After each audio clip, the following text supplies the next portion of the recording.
Hi, I'm Richard with Thompson Machine, and today we're going to take a look at a really neat semi-auto 22 Magnum.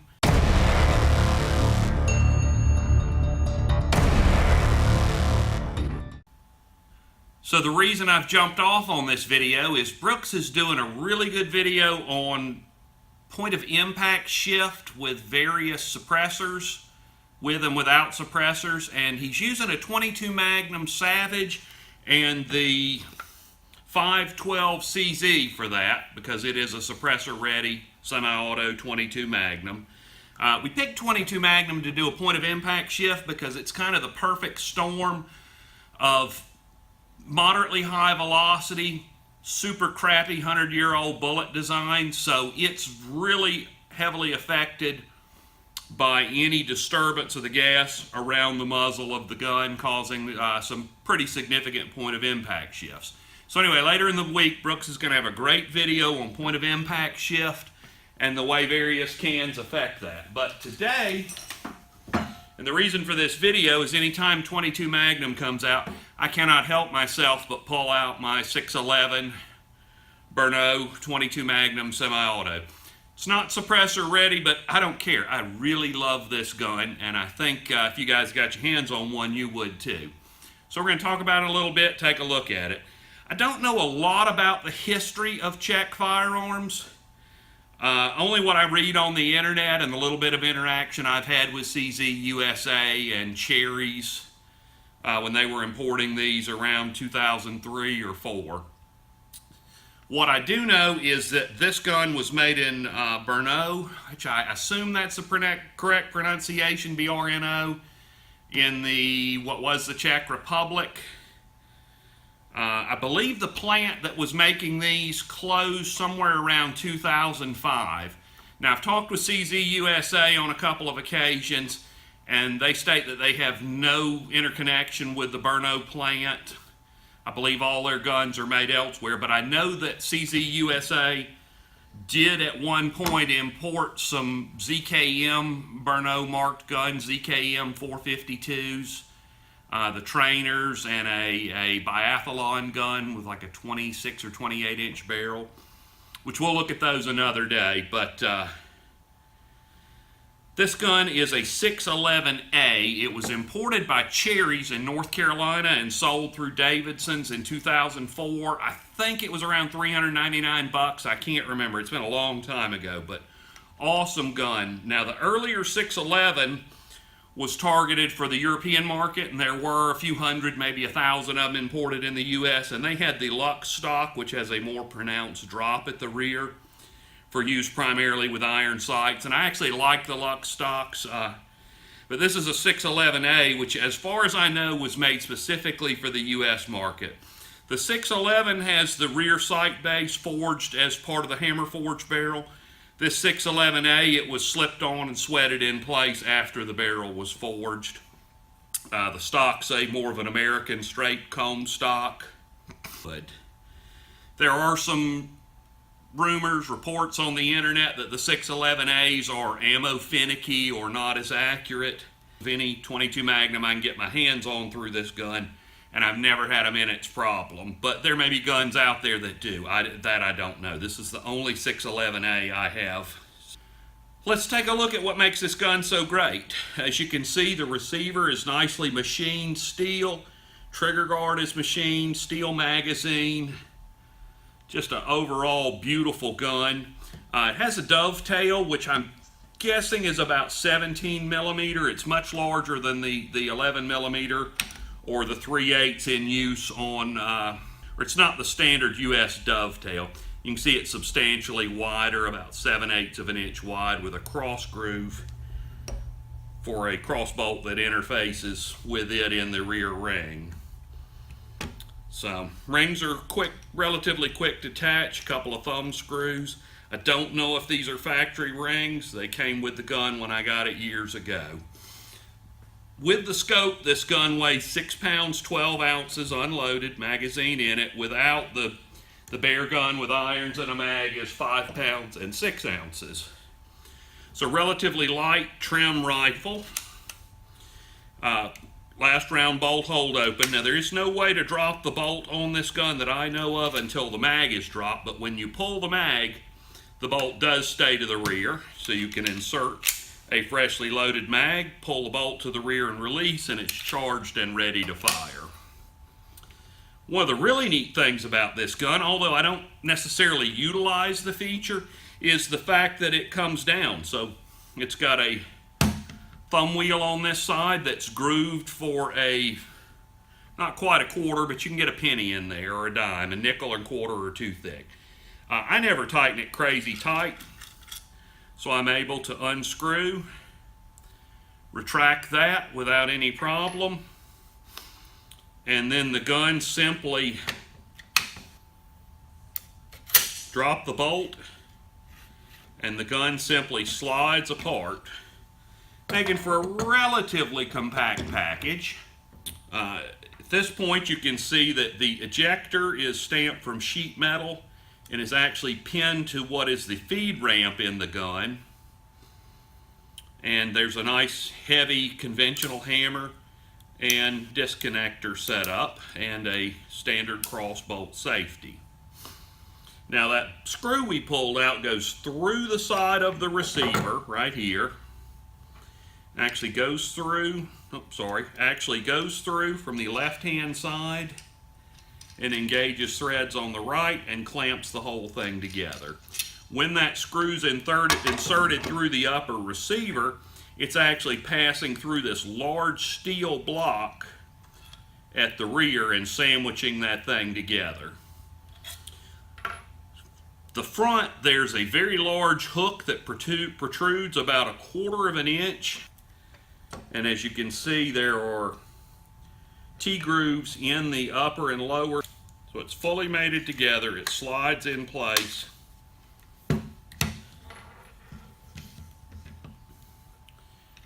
and that screw inserts from this side, clamping it together. Now that large hook I mentioned at the front actually holds the back of the forearm in place. And the front's held in place with a large screw that threads into the rear sight base. Magazine release is a large paddle, spring-loaded, also machined steel.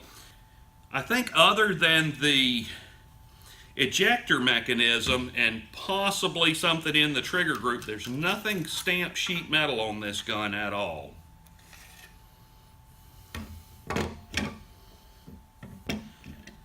Simply slides apart, bolt retracts to the rear, and the bolt handle lifts out of a recess, and then the bolt assembly and return spring will slide out of the rear of the gun.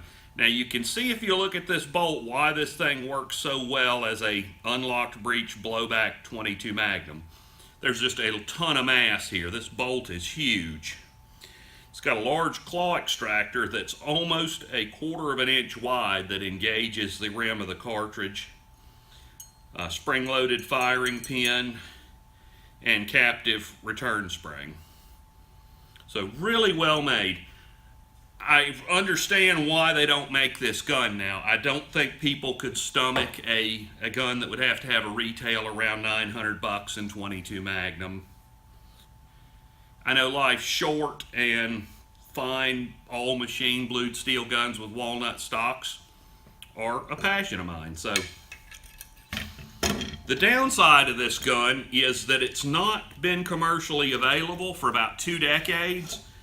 On the upside, you can find them on Gunbroker. They bring $1,000 or a little more, which sucks. But if you really want one, I wouldn't let a few $100s stop you from owning one.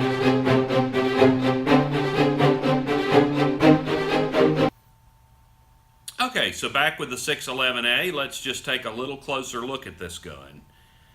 Besides the fact that it's just a beautiful gun, all machined and blued steel, nice walnut stock, it's a great shooter.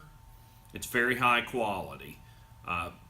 Things I like about this are the fact that it does have irons, which seem to be dropped from a lot of guns here recently, I guess as a cost-saving maneuver. A lot of people end up scoping anyway. I generally scope my guns, but I still like iron sights. I still shoot iron sights. They're great.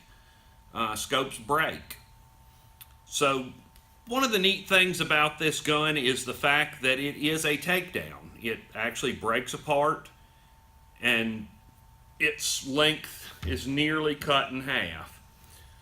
So on the left hand side of the receiver there is a large knurled thumb screw that's also slotted for a coin. Quarter won't quite fit, but you can get a dime or a penny in there. It doesn't really need to be crazy tight, so I just keep mine finger tight. The base of the screw actually has a conical portion that causes that to self-center. So you pop that screw out, the bolt needs to be forward to disassemble the gun, and the magazine needs to be out. So simple matter to pop the mag out, and then the gun just simply slides apart and becomes relatively small. Now when that thumb screw is passed through the receiver, it actually passes through a very large solid steel bolt in the base of the lower receiver or in the rear of the lower receiver and squeezes the upper receiver together, so it's a very tight union.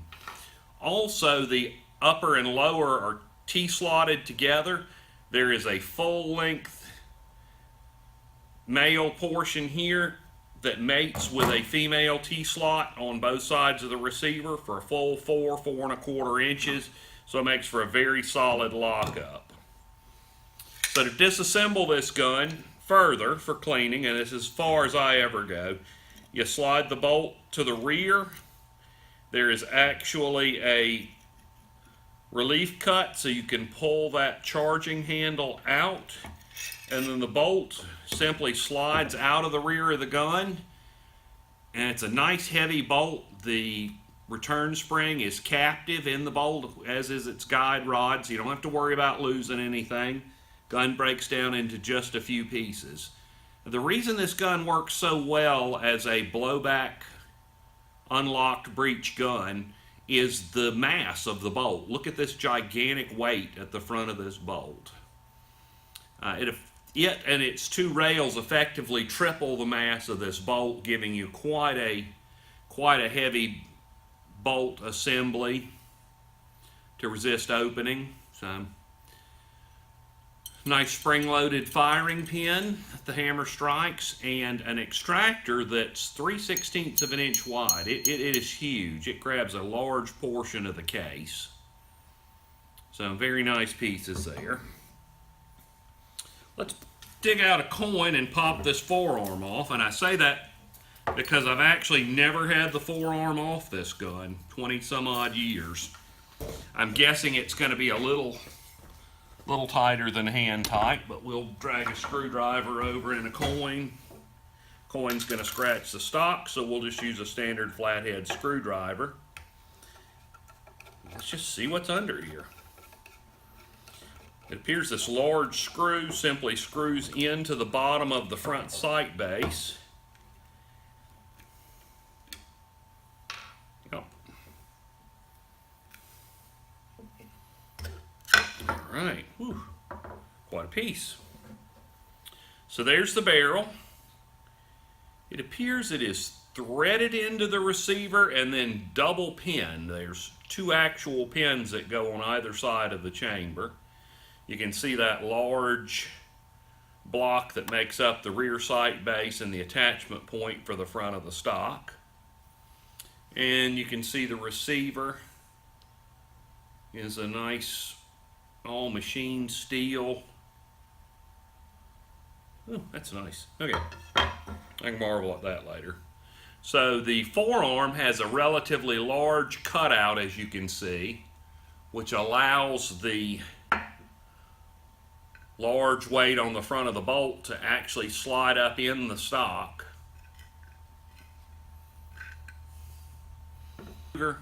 So you remember when Ruger rolled out that 10/22 Magnum, I don't know, 15, 18 years ago? They also had a very large weight at the front of that in the stock to add mass to the bolt, to hold it closed a little longer until chamber pressure dropped. Here we can see some proof marks. I see this one's date stamped as being proofed in '03, so this is an '03 production gun. I know it was sold in Davidson's in '04, and it's stamped US and has the proof mark on both the barrel and the receiver, and just a date code of '03. So here you can see that screw that sandwiches that together slides through from the left side. The right side of the receiver is threaded, and that allows you to sandwich everything together snugly. The dovetail in the top of this receiver is not a standard 3/8. It's not even the 11mm on the rimfire guns from CZ USA right now. I don't know if that's a standard on any gun currently, so rings may be a little tough to find for this. I know at one point Millet had offered rings for this gun. So here you can see the lower receiver has a fairly large hammer and a pretty standard disconnector mechanism and kind of a clothespin spring that sits to the right side of the bolt. The ejector assembly is stamped sheet metal and is cross-pinned to a large protrusion on the front of the lower receiver that makes up the feed ramp. And this is the notch on the lower receiver that actually interfaces with the back of the forearm and holds it in place. And of course the screw we discussed earlier goes through the front. And here we can see the bolt as it relates to the lower receiver. There's actually a guide rod for the return spring that mates with a hole in the front of that feed ramp. So it sits together like that. And that's roughly the position the bolt would be in when it's in battery. The breech is closed and ready to fire. It recoils rearward, hitting the back of the lower receiver. You can see the feed ramp and ejector sticking up there, guide rod at the front, and it would strip around and put it in the chamber.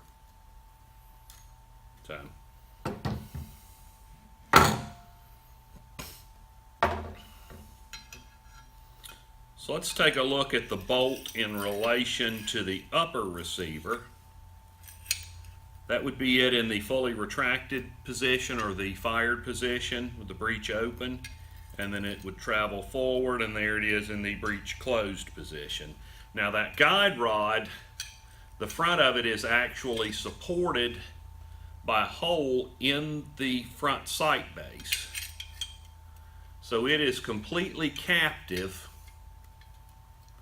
So the guide rod is captive. Front of the guide rod's in the front side base, rear of the guide rod interfaces with the lower receiver, so the rod is captive on both ends, which allows the bolt to slide and the spring to compress without kinking. So let's just take a look at that with the lower receiver and upper receiver together, and you can see just how much mass of the bolt, or how much of the bolt is actually hidden by the forearm. I've seen a couple of these with forearms that are cracked and glued back together. Now I understand, looking at the size of the cavity in this thing, that it's about 3/16 of an inch thick on each side and 1/4 inch on the bottom. So anyway, we're going to put this gun back together. So it's just a matter of sliding the bolt back until the recess and hole in the bolt correspond with this cutout. We take our nicely machined little charging handle and place it in the bolt through the cutout. And the lower does have to be off because you have to push the bolt down slightly. When the bolt's in position, it's actually capturing the charging handle on both the top and bottom, since the base of the charging handle is wider than the groove that it slides in. So we'll slide that together. And like I mentioned before, the base of the guide rod is now inserted in the hole in the lower. and the front of the guide rod is inserted in the hole in the front sight base. And at this point we can go ahead and put the retaining screw back in it. Comes through from the left side, tightens up, and that's it. So now you can see we have what on the surface appears to be a relatively small bolt. When you look through the ejection port, it's actually quite large. It weighs more than an AR-15 bolt and bolt carrier assembly. Okay, so now that we've got a view of how the bolt assembly sits in the upper and lower receiver, how the spring guide is captive, we need to pop the gun back apart because we can't put the forearm on it with the bolt in place. The bolt's actually larger than the opening in the top of the forearm. There's a relatively large pocket in there. So we'll pop that screw out. And what I love about this gun is nothing actually flies around, nothing falls, you don't lose anything, everything's captive. This is a super design. So we're gonna pop that bolt out. Let's get that baby out of the way.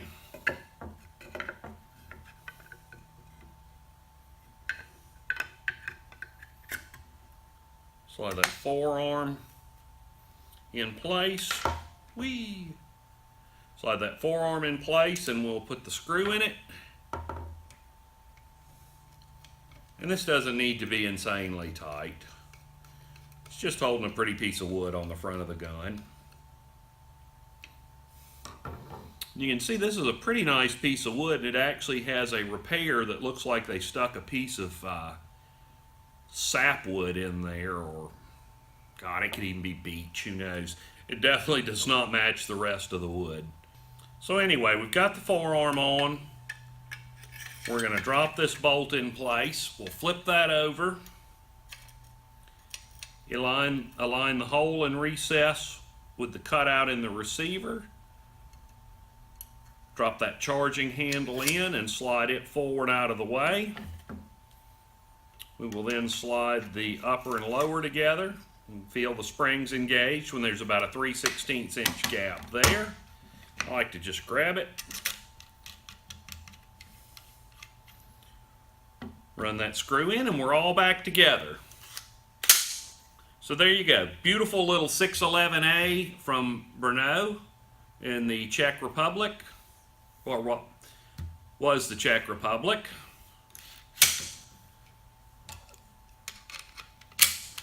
Magazine in and the gun's ready to go again. So we'll go ahead and pop that scope back on.